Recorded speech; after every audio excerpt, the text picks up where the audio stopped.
Christ in you, Christ in you, Christ in you.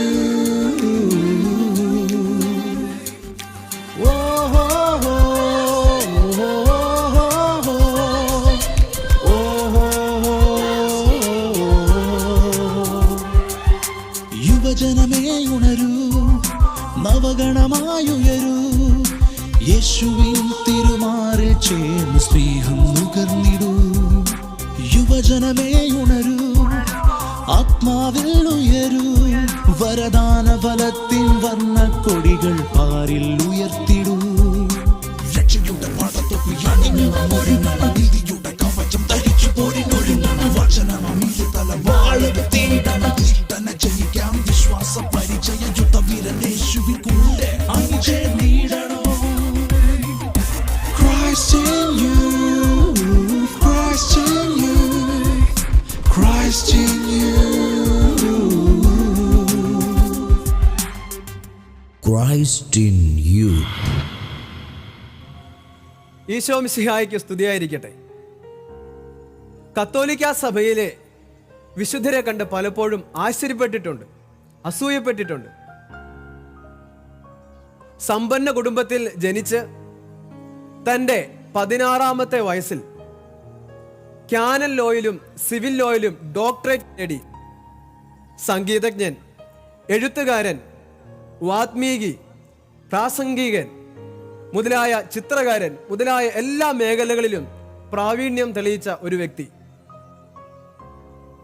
തൻ്റെ 27-ാമത്തെ വയസ്സിൽ തൻ്റെ കോടതിയിലുള്ള പ്രവർത്തനങ്ങളിൽ ഒരു കേസിൽ പരാജയം നേരിട്ടപ്പോൾ അവിടെ ഈശോയുടെ മുഖം തിരിച്ചറിഞ്ഞ ഒരു വിശുദ്ധൻ തൻ്റെ 27-ാമത്തെ വയസ്സ് മുതൽ ക്രിസ്തുവിന് വേണ്ടി ജീവിതം സമർപ്പിച്ച് ഒരു കത്തോലിക്ക പുരോഹിതനായി തീർന്ന്, ഒരു ബിഷപ്പായി തീർന്ന്, ഒരു വിശുദ്ധനായി തീർന്ന് ഇന്ന് സഭയിൽ വേദ പാരംഗതനായി വണങ്ങുന്ന വിശുദ്ധ അൽഫോൺസസ് ലിഗോരി.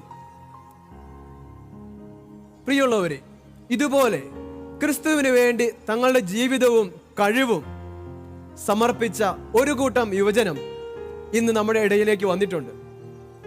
ക്രൈസ്റ്റ് ഇൻ യൂത്തിന്റെ ഇന്നത്തെ ഈ എപ്പിസോഡിലേക്ക് വന്നിരിക ഗാഗുൽത്ത യൂത്ത് ആർമി ഒത്തിരി സ്നേഹത്തോടെ യുവജനങ്ങളെ ഈ വേദിയിലേക്ക് സ്വാഗതം ചെയ്യുന്നു.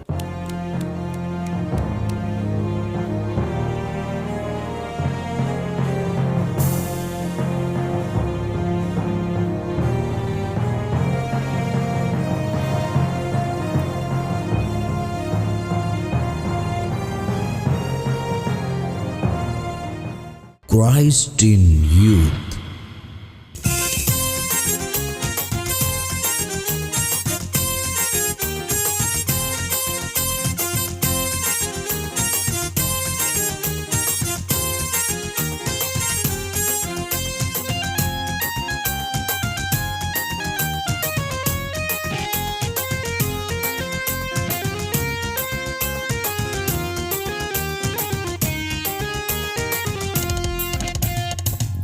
കല്ലെടുത്ത് വച്ച് പാഞ്ഞു വന്ന ദാവീദ് ഒറ്റയേറിതാ കിടക്കണ ഗോലിയാത്ത്.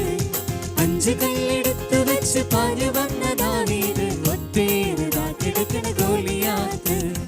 എല്ലില്ലേലേ എല്ലില്ലേലേ എല്ലില്ലേലേ എല്ലില്ലേലേ എല്ലില്ലേലേ എല്ലില്ലേലേ എല്ലില്ലേലേ എല്ലില്ലേലേ.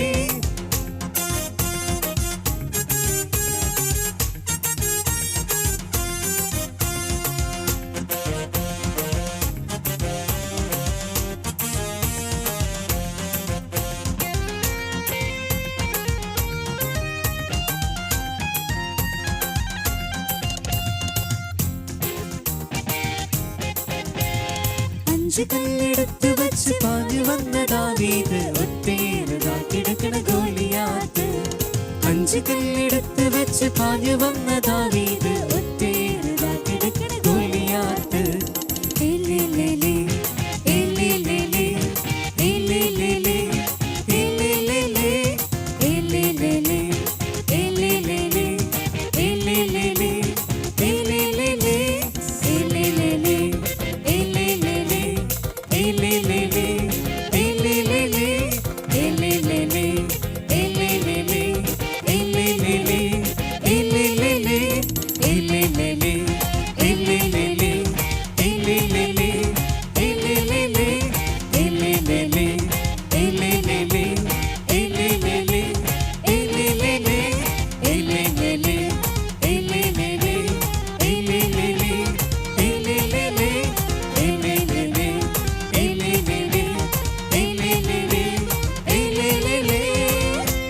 Christ in Youth. സ്നേഹനാഥനായ ഈശോയെ, യുവജനങ്ങളായ ഞങ്ങളെ ഇവിടെ ഒന്നിച്ചു കൂട്ടിയ അങ്ങയുടെ വലിയ സ്നേഹത്തെ ഓർത്ത് ഞങ്ങൾ അങ്ങേക്ക് നന്ദി പറയുന്നു. ഞങ്ങൾ എന്തായിരിക്കുന്നുവോ അത് അങ്ങയുടെ കൃപയാൽ മാത്രമാണെന്ന് ഞങ്ങൾ ഉറച്ചു വിശ്വസിക്കുന്നു. ഈശോയെ, സ്നേഹം മാത്രമായി അങ്ങേ അറിയുവാനും അറിഞ്ഞ ഈശോയെ പകരുവാനും ഞങ്ങൾക്ക് നൽകിയ ഈ അവസരത്തെ ഓർത്ത് ഞങ്ങൾ അങ്ങേ സ്തുതിച്ച് ആരാധിക്കുന്നു. ഈശോയെ, ഞങ്ങളുടെ ജീവിതത്തിലെ ഓരോ നിമിഷവും ഞങ്ങൾക്ക് ശക്തി തരുന്നത് അങ്ങയുടെ വചനമാണ്. ഈശോയെ, അങ്ങയുടെ വചനം അറിയുവാനും ഈശോയെ ലോകത്തിനു മുൻപിൽ മഹത്വപ്പെടുത്തുവാനും ഞങ്ങളെ അനുഗ്രഹിക്കണമേ. അങ്ങ് ഞങ്ങളോട് പറയുന്ന ഈ വാക്കുകൾ ശ്രവിക്കുന്നതിനായി ഞങ്ങൾ കാതോർത്തിരിക്കുന്നു.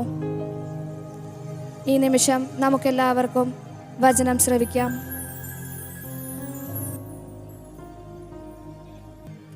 യോഹന്നാൻ എഴുതിയ സുവിശേഷം 3-ാം അധ്യായം 1 മുതൽ 14 വരെയുള്ള തിരുവചനങ്ങൾ. യേശുവും നിക്കോദേമൂസും. ഫരിസേയരിൽ നിക്കോദേമൂസ് എന്നു പേരായ ഒരു യഹൂദ പ്രമാണിയുണ്ടായിരുന്നു. അവൻ രാത്രി യേശുവിൻ്റെ അടുത്ത് വന്നു പറഞ്ഞു, റബ്ബി, അങ്ങ് ദൈവത്തിൽ നിന്ന് വന്ന ഒരു ഗുരുവാണെന്ന് ഞങ്ങൾ അറിയുന്നു. ദൈവം കൂടെയില്ലെങ്കിൽ ഒരുവനും നീ ചെയ്യുന്ന ഈ അടയാളങ്ങൾ പ്രവർത്തിക്കാൻ കഴിയുകയില്ല. യേശു പറഞ്ഞു, സത്യം സത്യമായി ഞാൻ നിന്നോട് പറയുന്നു, വീണ്ടും ജനിക്കുന്നില്ലെങ്കിൽ ഒരുവന് ദൈവരാജ്യം കാണാൻ കഴിയുകയില്ല. നിക്കോദേമോസ് ചോദിച്ചു, പ്രായമായ മനുഷ്യന് ഇത് എങ്ങനെ സാധിക്കും? അമ്മയുടെ ഉദരത്തിൽ വീണ്ടും പ്രവേശിച്ച് അവന് ജനിക്കുവാൻ കഴിയുമോ? യേശു പ്രതിവചിച്ചു, സത്യം സത്യമായി ഞാൻ നിന്നോട് പറയുന്നു, ജലത്താലും ആത്മാവിനാലും ജനിക്കുന്നില്ലെങ്കിൽ ഒരുവനും ദൈവരാജ്യത്തിൽ പ്രവേശിക്കുക സാധ്യമല്ല. മാംസത്തിൽ നിന്ന് ജനിക്കുന്നത് മാംസമാണ്, ആത്മാവിൽ നിന്ന് ജനിക്കുന്നത് ആത്മാവും. നിങ്ങൾ വീണ്ടും ജനിക്കണം എന്ന് ഞാൻ പറഞ്ഞതുകൊണ്ട് നീ വിസ്മയിക്കേണ്ട. കാറ്റ് അതിനിഷ്ടമുള്ളിടത്തേക്ക് വീശുന്നു, അതിൻ്റെ ശബ്ദം നീ കേൾക്കുന്നു, എന്നാൽ അത് എവിടെ നിന്ന് വരുന്നെന്നോ എവിടേക്ക് പോകുന്നെന്നോ നീ അറിയുന്നില്ല. ഇതുപോലെയാണ് ആത്മാവിൽ നിന്ന് ജനിക്കുന്ന ഏവനും. ഇതെല്ലാം എങ്ങനെ സംഭവിക്കും എന്ന് നിക്കോദേമോസ് ചോദിച്ചു. യേശു പറഞ്ഞു, നീ ഇസ്രായേലിലെ ഗുരുവല്ലേ, എന്നിട്ടും ഇക്കാര്യമൊന്നും മനസ്സിലാകുന്നില്ലേ? സത്യം സത്യമായി ഞാൻ നിന്നോട് പറയുന്നു, ഞങ്ങൾ അറിയുന്നവയെപ്പറ്റി സംസാരിക്കുന്നു, കണ്ടവയെപ്പറ്റി സാക്ഷ്യപ്പെടുത്തുന്നു, എന്നിട്ടും ഞങ്ങളുടെ സാക്ഷ്യം നിങ്ങൾ സ്വീകരിക്കുന്നില്ല. ഭൗമിക കാര്യങ്ങളെപ്പറ്റി ഞാൻ പറഞ്ഞത് നിങ്ങൾ വിശ്വസിക്കുന്നില്ലെങ്കിൽ സ്വർഗീയ കാര്യങ്ങൾ പറഞ്ഞാൽ എങ്ങനെ വിശ്വസിക്കും? സ്വർഗത്തിൽ നിന്നിറങ്ങി വന്ന മനുഷ്യപുത്രനല്ലാതെ മറ്റാരും ഇതുവരെ സ്വർഗത്തിൽ കയറിയിട്ടില്ല. മോശ മരുഭൂമിയിൽ സർപ്പത്തെ ഉയർത്തിയതുപോലെ തന്നിൽ വിശ്വസിക്കുന്നവന് നിത്യജീവൻ ഉണ്ടാകേണ്ടതിന് മനുഷ്യപുത്രനും ഉയർത്തപ്പെടേണ്ടിയിരിക്കുന്നു. അന്ന് മോശ ഉയർത്തിയ പിച്ചള സർപ്പത്തെ നോക്കിയ എല്ലാവരും സൗഖ്യമുള്ളവരായി തീർന്നു. ഈശോയെ, ഇന്ന് അങ്ങയുടെ പീഡാനുഭവത്തെക്കുറിച്ച് ധ്യാനിച്ചുകൊണ്ട് അങ്ങയുടെ പീഡാനുഭവങ്ങളെ സ്മരിച്ചുകൊണ്ട് കുരിശുമരണത്തിലേക്ക് ഞങ്ങളും നടക്കുകയാണ്. ഈശോയെ, ഈ നോമ്പ് കാലത്തിലൂടെ കടന്നു പോകുന്ന ദിവസങ്ങളിൽ അങ്ങയെ പീഡകൾ മനസ്സിൽ ധ്യാനിച്ചുകൊണ്ട് അങ്ങയെ കൂടുതൽ ആഴമായി സ്നേഹിക്കുവാൻ ഞങ്ങൾക്ക് ശക്തി തരണമേ. ഈശോയെ, ഞങ്ങളുടെ പാപങ്ങൾ കണക്കിലെടുക്കാതെ അളവറ്റ് ജീവൻ നൽകി ഞങ്ങളെ സ്നേഹിച്ച അങ്ങയുടെ സ്നേഹത്തെ ഓർത്ത് ഞങ്ങൾ നന്ദി പറയുന്നു. ഈശോയെ, ഓരോ നിമിഷവും അങ്ങയുടെ കുരിശിനോട് ചേർന്നിരുന്നു കൊണ്ട് ജീവിതത്തിൽ വരുന്ന ഓരോ ബുദ്ധിമുട്ടുകളിലും ഈശോയുടെ സ്നേഹം അനുഭവിക്കുവാൻ, ആ മരക്കുരിശിന് പുറകിലായി കിടന്നുകൊണ്ട് അങ്ങയുടെ സ്നേഹം അനുഭവിക്കുവാൻ, പ്രതിസന്ധികളെ നേരിടുവാൻ ഞങ്ങൾക്ക് ശക്തി നൽകണമേ. ഈശോയെ, ഈ നിമിഷം അങ്ങയുടെ പീഡാനുഭവത്തെ ധ്യാനിച്ചുകൊണ്ട് അങ്ങയെ ഞങ്ങൾ പാടി സ്തുതിക്കുന്നു. കാൽവരി കുന്നിന്മേൽ നിൻ പേർക്കായി ചിന്തി നീ കുഞ്ഞാടേ, നിന്നിൽ ഞാൻ കാണും നിന്റപ്പായേ. കാൽവരി കുന്നിന്മേൽ നിൻ പേർക്കായി ചിന്തി നീ കുഞ്ഞാടേ, നിന്നിൽ ഞാൻ കാണും നിന്റപ്പായേ, കാണും നിന്റപ്പായേ.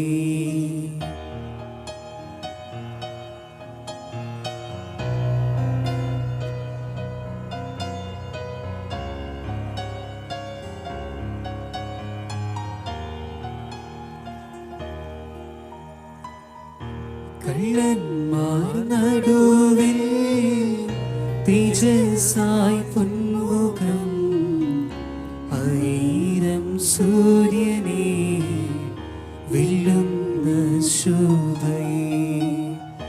കള്ളന്മാർ നടുവിൽ തേജസ്സായി പൊന്മുഖം, ആയിരം സൂര്യനെ വെല്ലുന്ന ശോഭയെ. കൈലാണി പഴുതുകൾ കാട്ടി അവൻ മേഘാരൂഢനായി മാറി. ആ കുഞ്ഞാടേ, നിന്നിൽ ഞാൻ കാണും നിന്റപ്പായേ. കുഞ്ഞാടേ, നിന്നിൽ ഞാൻ കാണും നിന്റപ്പായേ, കാണും നിന്റപ്പായേ.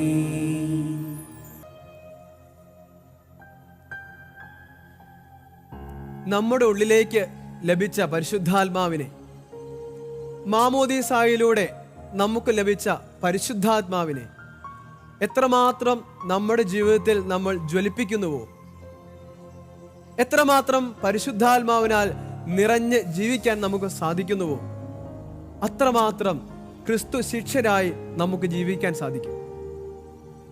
പ്രിയമുള്ളവരെ, ഇന്നത്തെ നമ്മുടെ യൂത്ത് ഐക്കൺ സ്നേഹയാണ്. തൻ്റെ ജീവിതത്തിൽ പരിശുദ്ധാത്മാവിനാൽ നിറഞ്ഞ് എങ്ങനെ ക്രിസ്തു തൻ്റെ ജീവിതത്തെ രൂപപ്പെടുത്തിയെടുത്തു എന്ന് സ്നേഹ നമ്മോട് പങ്കുവയ്ക്കാൻ പോകുന്നു. സ്നേഹയെ ഒത്തിരി സ്നേഹത്തോടെ വേദിയിലേക്ക് ക്ഷണിക്കുന്നു. എൻ്റെ പേര് സ്നേഹ. ഞാൻ കുറ്റൂരിൽ നിന്ന് വരുന്നു. ഞാനിപ്പോൾ ഗാഗുൽത്ത യൂത്ത് ആർമിയിലെ ഒരു അംഗമാണ്. എൻ്റെ ജീവിതത്തിൽ ദൈവം നൽകിയ അനുഗ്രഹത്തെക്കുറിച്ച് പറയാനാണ് ഞാനിവിടെ നിന്നായിരിക്കുന്നത്. ഞാൻ ആദ്യം തന്നെ എൻ്റെ അപ്പാപ്പനെ പരിചയപ്പെടുത്താം. ആളുടെ പേര് സ്റ്റീഫൻ എന്നാണ്. കുറച്ച് നാളുകൾക്ക് മുന്നേ ഭയങ്കര ഒരു ക്രിട്ടിക്കൽ സിറ്റുവേഷനിൽ അപ്പാപ്പനെ ഹോസ്പിറ്റലിൽ അഡ്മിറ്റാക്കി. ഞങ്ങൾ ടെസ്റ്റുകളൊക്കെ ചെയ്തപ്പോൾ കിഡ്നിക്ക് ഫെയിലിയർ പോലെ, അതായത് കിഡ്നിയിലുള്ള ക്രിയാറ്റിൻ ലെവൽ ഭയങ്കര ഹൈ ആയിരുന്നു. അതിനുശേഷം ഡയാലിസിസ് വേണ്ടി വരും എന്ന് ഡോക്ടർമാർ പറഞ്ഞു. ആ സമയത്ത് ഞാനും എൻ്റെ അമ്മയും ഗാഗുൽത്തയിൽ ഒരു ധ്യാനത്തിന് പങ്കെടുക്കാനിടയായി. ആ ഒരു സമയത്ത് ഞങ്ങൾ നന്നായി പ്രാർത്ഥിച്ചിരുന്നു. അപ്പാപ്പനെ രോഗം ഭേദമായിട്ട് ജീവിതത്തിലേക്ക് തിരിച്ചു വരാൻ ഞങ്ങൾ ഒത്തിരി ദൈവത്തിനോട് പ്രാർത്ഥിച്ചു. അതിനുശേഷം പിന്നീട് ഞങ്ങൾ അമ്മ ഡോക്ടറെ കണ്ടപ്പോൾ ഡോക്ടർ പറഞ്ഞത് ആൾക്ക് വേറെ പ്രശ്നങ്ങളൊന്നുമില്ല, അതുകൊണ്ട് തന്നെ ഇപ്പോൾ ഡയാലിസിസിൻ്റെ ആവശ്യം നമുക്ക് വേണ്ടി വരില്ല എന്നായിരുന്നു. ഞങ്ങൾ അന്ന് ആ ICUവിൽ കയറുമ്പോൾ അവിടെ അപ്പാപ്പനേക്കാളും കുറവ് ക്രിയാറ്റിൻ ലെവലുള്ളവർ പലരും ഡയാലിസിസ് വേണ്ടി വന്നവരായിരുന്നു. അപ്പോൾ ദൈവം ഞങ്ങൾക്ക് തന്ന ഈ ഒരു അനുഗ്രഹത്തിന് ഒത്തിരി നന്ദി പറയുന്നു. അപ്പാപ്പൻ്റെ ഈ ഒരു സൗഖ്യമാണ് എന്നെ ദൈവത്തിലേക്ക് കൂടുതലായിട്ട് അടുപ്പിച്ചത്. അതിനുശേഷം ഗാഗുൽത്ത യൂത്ത് ആർമിയിൽ ചേരാനും അവിടെയുള്ള പലവിധ പ്രേക്ഷിത പ്രവർത്തനങ്ങളിൽ പ്രവർത്തിക്കാനും ഒക്കെ ആയിട്ട് എനിക്ക് സാധിച്ചു. കൂടുതൽ നേരം ദൈവത്തോടു കൂടി ആയിരിക്കാൻ ഞാൻ സമയം കണ്ടെത്തി. കുർബാനകൾക്ക് പോയിരുന്നില്ല. ഒരുവിധം എല്ലാ ദിവസവും മുടങ്ങാതെ കുർബാനകൾ കാണാൻ ശ്രമിച്ചു തുടങ്ങി. ബൈബിള് വായിക്കാൻ കൂടുതൽ സമയം കണ്ടെത്തി തുടങ്ങി. അങ്ങനെ എൻ്റെ ജീവിതത്തിലും ദൈവത്തിൻ്റെ ഒത്തിരി അനുഗ്രഹങ്ങൾ എനിക്ക് ലഭിച്ചു. അതിന് ദൈവത്തിനോട് ഇപ്പോഴും ഞാൻ നന്ദി പറയുന്നു. Praise the Lord. Christ in youth. പ്രിയമുള്ളവരെ, സ്നേഹായുടെ ജീവിതത്തിൽ ദൈവം എങ്ങനെ ഇടപെട്ടു എന്ന് നമ്മൾ കണ്ടു. തൻ്റെ കുടുംബത്തിൽ തൻ്റെ അപ്പാപ്പനെ എങ്ങനെ ദൈവം സൗഖ്യപ്പെടുത്തി എന്ന് നമ്മൾ കണ്ടു. ഒട്ടും പ്രതീക്ഷയില്ലാതിരുന്നിട്ടും പ്രത്യാശ നഷ്ടപ്പെട്ടു പോകുന്ന അവസ്ഥയിലും വിശുദ്ധ കുർബാനയോടും പ്രാർത്ഥനയിലും അടിയുറച്ചു നിന്നപ്പോൾ സ്നേഹായെയും കുടുംബത്തെയും ദൈവം അനുഗ്രഹിച്ചു. പ്രിയമുള്ളവരെ, ഇതുപോലെ തന്നെ നമ്മുടെ ജീവിതത്തിലും പ്രതിസന്ധികളും ബുദ്ധിമുട്ടുകളും ഉണ്ടാവും. ഒരിക്കലും രക്ഷപ്പെടില്ല എന്ന് കരുതുന്ന സാഹചര്യങ്ങളും ഉണ്ടാവും. എങ്കിലും സ്നേഹ നമുക്ക് കാണിച്ചെന്ന മാതൃക നമുക്ക് പിന്തുടരാം. എത്ര പ്രതിസന്ധികളിലും ഈശോയോട് ചേർന്ന് നിൽക്കും, വിശുദ്ധ കുർബാനയിൽ ആശ്രയിക്കും, പ്രാർത്ഥനയെ മുറുകെ പിടിക്കും എന്നുള്ള ഒരു ബോധ്യം നമുക്ക് വേണം. അങ്ങനെ വരുമ്പോൾ നമ്മൾ എല്ലാ പ്രതിസന്ധികളിലും തരണം ചെയ്ത് ഈശോയുടെ കരം പിടിച്ച് നടക്കുന്ന നല്ല യുവജനങ്ങളായി തീരുവാൻ നമുക്ക് സാധിക്കും. ഈ നിമിഷം നമുക്ക് പ്രാർത്ഥിക്കാം. ഈ ലോകം മുഴുവനുള്ള എല്ലാ യുവജനങ്ങളെയും ഓർത്ത് പ്രാർത്ഥിക്കാം. കരം കോർത്ത് നമുക്ക് യുവജനങ്ങൾക്ക് വേണ്ടി പ്രാർത്ഥിക്കാം. ഹല്ലേലൂയ. ഈശോയെ നന്ദി, ആരാധന ആരാധന. ഹല്ലേലൂയ. യേശുവേ ആരാധന ആരാധന ആരാധന. ഹല്ലേലൂയ. ഈശോയെ ആരാധന ആരാധന ആരാധന. ഈശോയെ ഞങ്ങൾ ഈ സമയം അങ്ങേ ആരാധിക്കുന്നു, സ്തുതിക്കുന്നു, നന്ദി പറയുന്നു. എല്ലാ യുവജനങ്ങളെയും ഓർത്ത് അങ്ങേക്ക് നന്ദി പറയുന്നു. ലോകം മുഴുവനുമുള്ള എല്ലാ യുവജനങ്ങളെയും ഓർത്ത് നന്ദി പറയുന്നു. ഈശോയെ, ജോലിയില്ലാതെ ജീവിതത്തിൽ ഒരു പങ്കാളിയെ ലഭിക്കാതെ പഠിക്കാൻ സാധിക്കാതെ മദ്യത്തിന്റെയും മയക്കുമരുന്നിന്റെയും ഒക്കെ അടിമത്തത്തിൽ കഴിയുന്ന ഒത്തിരി യുവജനങ്ങൾ ഈ ലോകമെമ്പാടുമുണ്ട്. ഈശോയെ, അവരെല്ലാം അങ്ങയെ തിരിച്ചറിയുവാൻ, അങ്ങയുടെ സ്നേഹം തിരിച്ചറിയുന്ന നല്ല മക്കളായി തീരുവാൻ അവരെ അനുഗ്രഹിക്കണമേ. സ്നേഹായ പോലെ വിശുദ്ധ കുർബാനയിലും പ്രാർത്ഥനയിലും അടിയുറച്ച് വളരുവാൻ അവരെ ശക്തിപ്പെടുത്തണമേ എന്ന് ഞങ്ങൾ പ്രാർത്ഥിക്കുന്നു. ഈശോയെ, ഞങ്ങൾ അങ്ങേ ആരാധിക്കുന്നു, സ്തുതിക്കുന്നു, നന്ദി പറയുന്നു. Hallelujah hallelujah hallelujah hallelujah hallelujah. ഈശോയെ നന്ദി, ആരാധന ആരാധന. Hallelujah hallelujah hallelujah hallelujah hallelujah hallelujah. ഈശോയെ ആരാധന ആരാധന.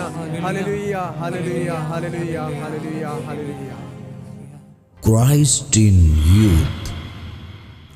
സഭയിൽ വിശ്വാസം പകർന്നു കൊടുക്കുവാൻ, വിശ്വാസികളെ വിശ്വാസത്തിലേക്ക് കൈപിടിച്ച് നടത്തുവാൻ, അവരെ പഠിപ്പിക്കാൻ അധികാരമുള്ളത് പുരോഹിതർക്കാണ്, മെത്രാന്മാർക്കാണ്. പ്രിയമുള്ളവരെ, ഇന്ന് നമ്മളെ വിശ്വാസത്തിൽ വളർത്തുവാൻ, ഒരു പടി കൂടി വിശ്വാസത്തിൽ വളരുവാൻ നമ്മെ സഹായിക്കാൻ എത്തിയിരിക്കുക ബഹുമാനപ്പെട്ട നിക്സൺ അച്ഛനാണ്. BLM ധ്യാനകേന്ദ്രത്തിന്റെ ഡയറക്ടറായിട്ടുള്ള നിക്സൺ അച്ഛനെ ഒത്തിരി സ്നേഹത്തോടെ ഈ വേദിയിലേക്ക് സ്വാഗതം ചെയ്യുന്നു.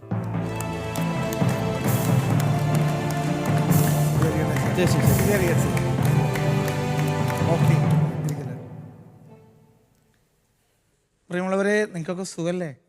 സുഖാണ്. ഈ നോമ്പ് കാലത്ത് നിങ്ങളെല്ലാവരും വിശുദ്ധ കുർബാനയിൽ പങ്കെടുക്കുന്നവരാണെന്ന് ഞാൻ വിശ്വസിക്കുകയാണ്. ചിലപ്പോഴൊക്കെ നിങ്ങൾ കണ്ടിട്ടുണ്ടാവും, പള്ളികളിൽ കുരിശ് അതുപോലെ തന്നെ കറുത്ത ഒരു ചരടൊക്കെ പ്രാർത്ഥിച്ച് കൊടുത്തിട്ടുണ്ടാവും. അപ്പോൾ വല്ലവരും അത് അണിഞ്ഞ് എല്ലാ ദിവസവും കുർബാനയ്ക്ക് വരുന്നു. പിന്നെ കനകമല, മലയാറ്റൂർ മല, അങ്ങനെ പല മലകളിലും അവർ പരിഹാരാർത്ഥം പോയി പ്രാർത്ഥിക്കുന്നു. അതൊക്കെ കണ്ടിട്ടില്ലേ? നിങ്ങൾ പോയിട്ടുണ്ടോ? പോകാറുണ്ടോ? പോയിട്ടുണ്ടല്ലേ? അച്ഛൻ ഒരിക്കലും കനകമലയിൽ വികാരിയായിരുന്നു. അപ്പം അങ്ങനെ ധാരാളം യുവാക്കൾ, യുവതികൾ, ഒത്തിരി മനുഷ്യരവിടെ വരാറുണ്ട്. അപ്പോൾ ഈ വിശുദ്ധ കുർബാന നിത്യവും പങ്കെടുക്കുന്ന മനുഷ്യരാണ് ഭൂരിഭാഗം പേരും നമ്മളെല്ലാവരും. ആ കുർബാന എന്താണ് എന്ന് നമ്മൾ മനസ്സിലാക്കണം. കുർബാന എന്ന വാക്കിൻ്റെ ആ അർത്ഥം ഒരു സുറിയാനി വാക്കിൽ നിന്നാണ് വരുന്നത്. കുർബാന എന്ന് പറയുന്നത് അതിൽ നിന്നാണ് കുർബാന എന്ന് വരുന്നത്. കുർബാന എന്ന വാക്കിൽ നിന്നാണ്. ഒരു സമർപ്പണം, ഒരു വഴിപാട്, അങ്ങനെയുള്ള അർത്ഥമാണ്. അപ്പോൾ ആ കുർബാനയിൽ പങ്കെടുക്കുമ്പോൾ നാം മനസ്സിലാക്കുക, അതൊരു ബലിയാണ്. കുർബാന ഒരു ബലിയാണ്. രണ്ട്, അതൊരു കൂദാശയാണ്. രണ്ടാമത് അതെന്താണ്? കൂദാശ നമ്മളെ വിശുദ്ധീകരിക്കുന്ന കർമ്മമാണ്, അല്ലേ? അദൃശ്യമായ ദൈവവരപ്രസാദം നമുക്ക് ദൃശ്യമാക്കുന്ന ഒരു അടയാളമാണ്. അപ്പം ഇതൊരു ബലിയാണ്. എവിടെ അർപ്പിച്ച ബലി? കാൽവരിയിൽ അർപ്പിച്ച ബലി. കർത്താവ് കാൽവരിയിൽ അർപ്പിച്ച ഒരു ബലി. ഈ ബലി മനസ്സിലാക്കണമെങ്കിൽ ഈ പെസഹ എന്താണെന്ന് നമ്മൾ തിരിച്ചറിയണം. പെസഹ നമ്മൾ ആചരിക്കുന്നുണ്ട്. ആ പെസഹയിൽ ഒരു കുഞ്ഞാടിനെ കൊല്ലാനായിട്ട് ദൈവം ആവശ്യപ്പെട്ടിരുന്നു, ശരിയല്ലേ? ബൈബിളിൽ മുഴുവൻ നോക്കുകയാണെങ്കിൽ ഒരു കുഞ്ഞാടിൻ്റെ ബലി ഇങ്ങനെ മാറി മാറി വരുന്നത് കാണും. ആബേൽ ഒരു ബലി അർപ്പിച്ചു, ഒരു കുഞ്ഞാടിനെ, ശരിയല്ലേ? ഇത് കഴിഞ്ഞ് അബ്രാഹാം തൻ്റെ മകൻ ഇസ്ഹാക്കിനെ ബലിയർപ്പിക്കാൻ പോയപ്പോൾ അവിടെയും ഒരു ആടിനെ ബലിയർപ്പിക്കുന്നു അല്ലേ? അങ്ങനെ ഈ കുഞ്ഞാടിൻ്റെ ഒരു ബലി അങ്ങനെ നമ്മൾ ബൈബിളിൽ കാണുന്നു. ഈ പെസഹ ആചരിക്കുവാനായിട്ട് ദൈവം ആവശ്യപ്പെട്ടപ്പോൾ ഒരു ആടിനെ ഒരുക്കി വയ്ക്കാൻ പറഞ്ഞു. 10-ാം തീയതി നീസാം മാസം 14-ാം തീയതി വൈകുന്നേരം അതിനെ കൊല്ലണം. അപ്പോൾ ഇവരെ 5 ദിവസം കരുതി വെക്കണം. ആ ആടിന് 3 പ്രത്യേകത കഴിഞ്ഞ പ്രാവശ്യം നമ്മൾ കേട്ടു. അത് ഊനമറ്റതായിരിക്കണം, 1 വയസ്സുള്ളതായിരിക്കണം, മുട്ടാടായിരിക്കണം. അങ്ങനെയെങ്കിൽ 1 വയസ്സ് പൂർണ്ണതയെ സൂചിപ്പിക്കുന്നു. ഈ ഭൂമിയിൽ ആർക്കാ പൂർണ്ണതയുള്ളേ? ദൈവത്തിന് മാത്രമേ പൂർണ്ണതയുള്ളൂ. അതുകൊണ്ട് ദൈവം മനുഷ്യനായി അവതരിച്ചു. എന്തിനാ മനുഷ്യനായി അവതരിച്ചത്? നമ്മളെല്ലാവരും പാപികളാണ്. പിന്നെ നമ്മുടെ പാപത്തിന് നമുക്ക് എങ്ങനെ പരിഹാരം ചെയ്യാൻ പറ്റും? അതുകൊണ്ട് പാപമില്ലാത്ത ഒരുവൻ വേണം പാപത്തിന് പരിഹാരം ചെയ്യാൻ. അതുകൊണ്ട് ദൈവം മനുഷ്യനായി ബത്ലഹേമിലെ കാലിത്തൊഴുത്തിൽ അവതരിച്ചു. ഇനി ആ ദൈവം പെർഫെക്റ്റാണ്, പൂർണ്ണനാണ്. ആദിയിൽ വചനമുണ്ടായിരുന്നു, വചനം ദൈവത്തോട് കൂടെയായിരുന്നു. യോഹന്നാന്റെ സുവിശേഷം 1-ാം അധ്യായം 1-ാമത്തെ വാക്യം. ഈ ദൈവം പൂർണ്ണനാണ്. ഇനി ദൈവത്തിന് എന്തെങ്കിലും കുറവുകളുണ്ടോ? ഇല്ല. പീലാത്തോസ് പറഞ്ഞില്ലേ, ഈ നീതിമാനിൽ ഞാനൊരു കുറ്റവും അപ്പം ആ പീലാത്തോസ് വരെ പറഞ്ഞു, മരണശിക്ഷയ്ക്ക് വിധിക്കപ്പെടുന്ന സമയത്ത് പോലും കർത്താവിൽ ഒരു കുറ്റവും കാണുന്നില്ല എന്ന് പറഞ്ഞു. ഇനി ഈ കർത്താവ് കുറിച്ച് മത്തായിയുടെ സുവിശേഷത്തിൽ പറയുന്നുണ്ട്, കന്യക ഗർഭം ധരിച്ച് ഒരു പുത്രനെ പ്രസവിക്കും. എത്ര പുത്രനെ പ്രസവിക്കും? ഒരു പുത്രനെ പ്രസവിക്കും. മത്തായിയുടെ സുവിശേഷം 1-ാം അധ്യായം 21-ാമത്തെ വാക്യം. അങ്ങനെ ആ പഴയ നിയമത്തിലെ കുഞ്ഞാടാണ് ഈ പുതിയ നിയമത്തിലെ ഈ ഈശോ എന്ന് നമുക്ക് മനസ്സിലാകുന്നത് വിശുദ്ധ ഗ്രന്ഥത്തിലൂടെയാണ്. യോഹന്നാന്റെ സുവിശേഷം 1-ാം അധ്യായം 29-ാമത്തെ വാക്യത്തിൽ സ്നാപകനെ കണ്ടപ്പോൾ സ്നാപകൻ ഈശോയെ കണ്ടപ്പോൾ സ്നാപകൻ എന്ത് പറഞ്ഞു? ഇതാ ലോകത്തിന്റെ പാപം നീക്കുന്ന ദൈവത്തിന്റെ കുഞ്ഞാട്. അതിന്റെ അർത്ഥം എന്താ? ഇത് അനാദികാലം മുതലേ തന്നെ ദൈവം ഒരുക്കിയ ഒരു ആടാണ്. ആര്? ഈശോ. അത് ദൈവത്തിന്റെ ആടാണ്. ഇനി അത് എന്തിനു വേണ്ടിയാണ്? ലോകത്തിന്റെ മുഴുവനും പാപം നീക്കുന്ന ആടാണ്. ക്രിസ്ത്യാനികളുടെ മാത്രം പാപം നീക്കുന്ന ആടാണോ? അല്ല. ലോകത്തിന്റെ മുഴുവനും പാപം നീക്കുന്ന, എല്ലാവരുടെയും പാപം നീക്കുന്ന കുഞ്ഞാടാണ് ഈശോ. ഈ ലോകത്തിൽ മനുഷ്യരുടെ പാപം നീക്കാൻ അത് ഒരുവനും മാത്രമേ സാധിക്കൂ. അത് നസ്രായനായ യേശുവിന് മാത്രമാണ്. അതുകൊണ്ടാണ് നമ്മളിങ്ങനെ വായിക്കുന്നത്, കർത്താവായ യേശുവിൽ വിശ്വസിക്കുക, നീയും നിൻ കുടുംബവും രക്ഷ പ്രാപിക്കും. അതൊരു ബലിയാണ്. ഈ കാൽവരിയിലാണ് ബലി അർപ്പിക്കുന്നത്. അന്ന് പെസഹ എന്ന് വിളിക്കപ്പെടുന്ന ആ പുളിപ്പില്ലാത്ത അപ്പത്തിൻ്റെ ദിവസം എല്ലാവരും ഒരു ആടിനെ കൊല്ലുമ്പോൾ അന്ന് ഈശോ ഒരു കുർബാന സ്ഥാപിച്ചു, കൂദാശ സ്ഥാപിച്ചു. 12 അപ്പസ്തലന്മാരുടെ കൂടെ മർക്കോസിന്റെ മാളികയിൽ ആ കുർബാന സ്ഥാപിച്ചു. യഹൂദരുടെ മതപരമായ എല്ലാ കാര്യങ്ങളും ആരംഭിക്കുന്നത് വൈകുന്നേരം 6 മണി മുതൽ പിറ്റേ ദിവസം 6 മണി വരെയാണ്. പെസഹ വ്യാഴാഴ്ച ഈശോ വൈകുന്നേരം വിശുദ്ധ കുർബാന സ്ഥാപിച്ചു. അന്ന് വൈകുന്നേരം ഒറ്റിക്കൊടുക്കപ്പെട്ടു. പിറ്റേ ദിവസം ഉച്ചയ്ക്ക് 3 മണിക്കാണ് ഈശോ കാൽവരിയിൽ മരിക്കുന്നത്. അപ്പോൾ യഹൂദരുടെ മതപരമായ ചടങ്ങുകൾ ആരംഭിക്കുന്നത് വൈകുന്നേരം 6 മണി മുതൽ പിറ്റേ ദിവസം 6 മണി വരെ. അങ്ങനെയാണെങ്കിൽ ഇത് 2 ദിവസത്തെ കാര്യമാണോ അതോ ഒറ്റ ദിവസത്തെ കാര്യമാണോ? വ്യാഴാഴ്ച വൈകുന്നേരം കുർബാന സ്ഥാപിച്ചു, വിശുദ്ധ കുർബാന സ്ഥാപിച്ചു, കൂദാശ സ്ഥാപിച്ചു. പിറ്റേ ദിവസം വെള്ളിയാഴ്ച ഉച്ചയ്ക്ക് 3 മണിക്ക് ഈശോ മരിച്ചു, ബലി അർപ്പിച്ചു. അത് 2 ദിവസത്തെ കാര്യങ്ങളാണോ? മതപരമായി പറയുകയാണെങ്കിൽ അത് ഒറ്റ ദിവസത്തെ കാര്യമാണോ? ഒരു ദിവസത്തെ കാര്യം. അപ്പോൾ പ്രിയമുള്ളവരെ, അത് കൂദാശ ഈശോ സ്ഥാപിച്ചു, ബലിയായി കുരിശിൽ മരിച്ചു. അപ്പം നമുക്ക് വേണ്ടി, പാപത്തിന് വേണ്ടി മരിച്ച യേശു. ഇനി കട്ടിലപ്പടിയിൽ രക്തം പൂശിയിരുന്നു പഴയ നിയമത്തിൽ, അല്ലേ? രക്തമില്ലാതെ പാപമോചനമില്ല, രക്തം ചിന്താതെ പാപമോചനമില്ല. അപ്പൊ നമ്മൾ ഈ വിശുദ്ധ കുർബാന പങ്കെടുക്കുമ്പോൾ ഈശോയുടെ ശരീരരക്തങ്ങൾ നമ്മൾ സ്വീകരിക്കണം.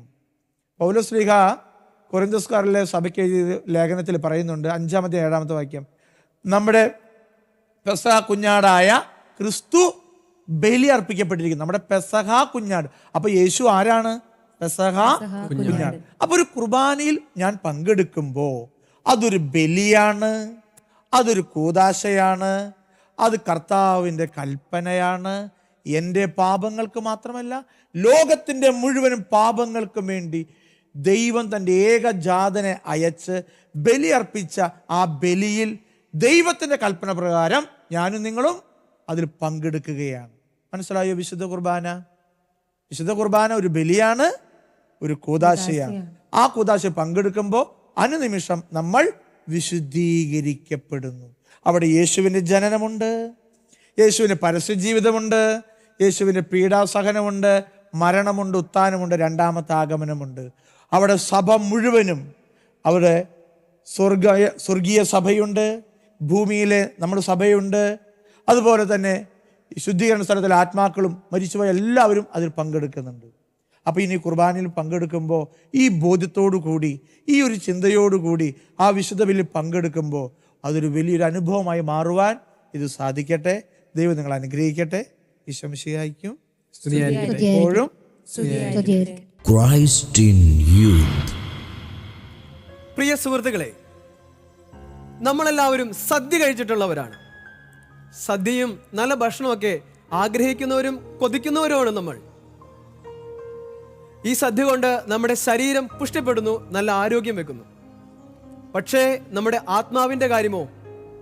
നമ്മുടെ ആത്മാവിനും സദ്യ കൊടുക്കണ്ടേ, വിരുന്നൊരുക്കണ്ടേ? ഈ നോമ്പിൻ്റെ കാലഘട്ടം നമ്മുടെ ആത്മാവിന് സദ്യ ഒരുക്കേണ്ട കാലഘട്ടമാണ്. പ്രാർത്ഥനയിലൂടെ, ഉപവാസത്തിലൂടെ, നോമ്പിലൂടെ, പരിത്യാഗ പ്രവൃത്തികളിലൂടെ, ഇന്ന് ഈ ദിവസങ്ങളിലൂടെ നോമ്പിൻ്റെ കാലഘട്ടത്തിലൂടെ നമ്മൾ കടന്നു പോകുമ്പോൾ നമ്മുടെ ആത്മാവിന് സദ്യ ഒരുക്കാൻ മറക്കരുതെന്ന് ഓർമ്മപ്പെടുത്തുന്നു. അടുത്ത ക്രൈസ്റ്റ് ഇൻ യൂത്ത് എപ്പിസോഡിൽ കണ്ടുമുട്ടും വരെ സൈനിങ് ഓഫ്.